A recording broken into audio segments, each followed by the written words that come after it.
গ্রামের সবচেয়ে কুৎসিত মেয়েটি হঠাৎ আবিষ্কার করলো সে দেখতে হুবহু এক নিখোঁজ ধনী মহিলার মতো। এই সুযোগে ভাই বোন দুজনের মাথায় এলো এক সাহসী পরিকল্পনা। যদি মায়া সেই ধনী মহিলার পরিচয় বড়লোকের পরিবারে ঢুকে যায় তাহলে এক রাতেই কপাল খুলে যেতে পারে। তাই ভাই রাহুল তার শেষ 50 টাকা খরচ করে তার জন্য একটা কালার কন্ট্যাক্ট লেন্স কিনে দিল। মায়া আর দেরি না করে আয়নার সামনে গিয়ে তার নীল চোখে বাদামি লেন্স পরে নিল। এতে তার চোখ ঠিক সেই ধনী মহিলার মতোই হয়ে গেল। এরপর সে থানায় গিয়ে এমন ভান করলো যেন সে মানব পাচারকারীদের হাত থেকে কোনো মতে পালিয়ে এসেছে। সে দাবি করলো অপহরণকারীরা তাকে নির্যাতন করে এই ভয়ঙ্কর অবস্থায় পৌঁছে দিয়েছে। তার নিখুঁত অভিনয়ে পুলিশ একটুও সন্দেহ করল না। তৎক্ষণাৎ তারা সেই ধনী স্বামীকে খবর দিল, আপনার 5 বছর আগে নিখোঁজ হওয়া স্ত্রীকে পাওয়া গেছে। স্বামী আরিয়ান ছুটে এলেন থানায়। তিনি নিজের চোখকেই বিশ্বাস করতে পারছিলেন না, তার স্ত্রী এখনো বেঁচে আছে। মুখে একটি দাগ ছাড়া সামনে দাঁড়িয়ে থাকা এই নারীটি ঠিক তার স্ত্রীর মতোই দেখতে। মায়া ভেবেছিল অভিনয় দিয়েই সব সামলে নেবে, কিন্তু সে বুঝতেই পারেনি সে আরো বড় এক ষড়যন্ত্রে জড়িয়ে পড়েছে। বাড়িতে ফেরার পর স্বামী তাকে পরীক্ষা করতে শুরু করলো। সে জিজ্ঞেস করলো,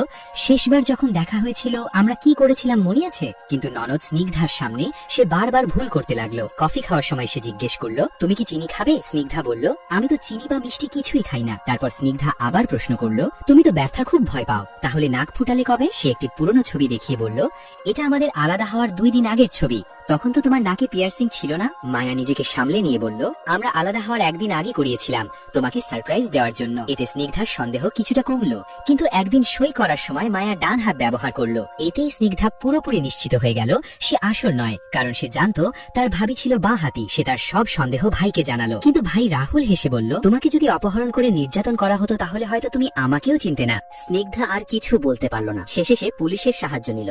পুলিশ প্রধান বললেন, আপনার স্ত্রীর মধ্যে অনেক অসঙ্গতি আছে। সে অপহরণকারীদের এমন ভাবে বর্ণনা করছে যেন সিনেমার ভিলেন।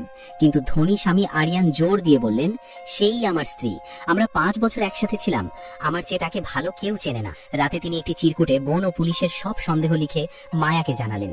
পরের দিন মায়া তার ভাই রাহুলের কাছে গিয়ে অভিযোগ করলো, তুমি তো আমাকে বলনি ওই মহিলা বাঁ হাতি ছিল। রাহুল বলল, আমি নিজেও জানতাম না। টাকা হাতিয়ে দ্রুত পালানোর জন্য রাহুল নিজেই ধনীর ড্রাইভার হয়ে গেল। একদিন মায়া গোপনে ধনীর কাছ থেকে কিছু নথি চুরি করলো, কিন্তু দেখে হতাশ হলো, কারণ সেগুলো শুধু পণ্যের ক্রয় বিক্রয়ের হিসেবপত্র, যেগুলো আবর্জনা হিসেবে বিক্রি করলেও কয়েক টাকার বেশি দাম পাবে না। ভাই রাহুল মায়াকে আবার কোনো উপায় বের করতে বলল, কিন্তু ঠিক তখনই ননদ স্নিগ্ধা চারদিকে মায়াকে খুঁজতে খুঁজতে তাদের দিকেই এগিয়ে আসছিল। দুজন বাধ্য হয়ে ভেন্টিলেশনের পেছনে লুকিয়ে পড়ল। প্রতারণা ফাঁস হয়ে যাওয়ার উপক্রম। ঠিক সেই সংকটময় মুহূর্তে ধনী আরিয়ান তার বোনকে ডেকে নিয়ে গেল। এতেই ভাই বোন স্বস্তির নিঃশ্বাস ফেলল। কিন্তু রাতে মায়া সবে গোসল শেষ করে দেখে তার কন্ট্যাক্ট লেন্স ঘরের ভেতরেই পড়ে আছে। সমস্যা হলো আরিয়ান তখন বিছানায় বসে আছে। সে চুপি চুপি এগোতে লাগলো যেন কোনো শব্দ না হয়। ঠিক যখন সে লেন্সটা হাতে নিল, তার পকেটের বাক্স মেঝেতে পড়ে গেল। মায়া আতঙ্কে নিঃশ্বাস আটকে ফেলল। ভাগ্যবশত আরিয়ান তখন হেডফোন পরেছিল, তাই সে টের পেল না। কিন্তু সত্যিই কি সে কিছু টের পায়নি? যদিও মায়া আরিয়ানের বিশ্বাস অর্জন করেছিল, তবুও সে ননদ স্নিগ্ধার নজর এড়াতে পারল না। একদিন স্নিগ্ধার মনে পড়লো একটি গুরুত্বপূর্ণ তথ্য। সে ঠিক করলো পুলিশ নিয়ে এসে মায়ার আসল পরিচয় ফাঁস করবে। সে রাহুলকে ফোন করে বলল, ভাবির ডান কাঁধে একটি জন্ম দাগ আছে, ওর জামা খুললেই আসল নকল বোঝা যাবে। এ কথা শুনে রাহুল আতঙ্কিত হয়ে গেল। সে অজুহাতে গাড়ি থেকে নেমে বোনকে ফোন দিল, কিন্তু তখন মায়া গভীর ঘুমে একটার পর একটা কল করেও সে ধরল না। এদিকে দ্রুত বাড়ি ফিরতে থাকা আরিয়ান রাহুলকে আবার গাড়িতে ডেকে নিল। ওদিকে মায়া ঘুম থেকে উঠে দেখে স্নিগ্ধা তার দিকে তীক্ষ্ণ দৃষ্টিতে তাকিয়ে আছে, আর পেছনে দাঁড়িয়ে আছে কয়েকজন পুলিশ। কিছু বুঝে ওঠার আগেই পুলিশ আর স্নিগ্ধা জোর করে তার কাপড় টেনে খুলে ফেলল। কিন্তু অবাক করা বিষয়, মায়ার কাঁধে সত্যিই একটি জন্মদাগ আছে। স্নিগ্ধা বিশ্বাসই করতে পারছিল না।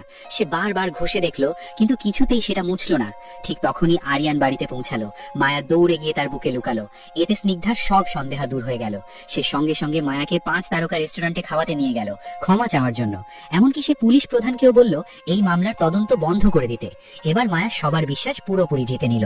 এখন গরিব থেকে ধনী হওয়া শুধু সময়ের ব্যাপার। কিন্তু সে জানতো, আরিয়ান প্রথম দিন থেকেই জানতো মায়া আসল নয়। তবুও সে তাকে ফাঁস করেনি, বরং বারবার বিপদ থেকে বাঁচিয়েছিল, কারণ তার আসল স্ত্রী তাকে প্রতারণা করেছিল। রাগের মাথায় আরিয়ান তাকে হত্যা করে ফেলেছিল। ধরা পড়ে যাওয়ার ভয়ে সে নিজের অসাধারণ রান্নার দক্ষতা ব্যবহার করে তার স্ত্রীর দেহ রান্না করে ফেলেছিল এবং সেটা পুলিশ প্রধানের টেবিলে পরিবেশন করেছিল। পুলিশ প্রধান এখনো সেই খাবারের কথা মনে করে আরিয়ানের রান্নার প্রশংসা করে, যতক্ষণ মায়া বেঁচে আছে।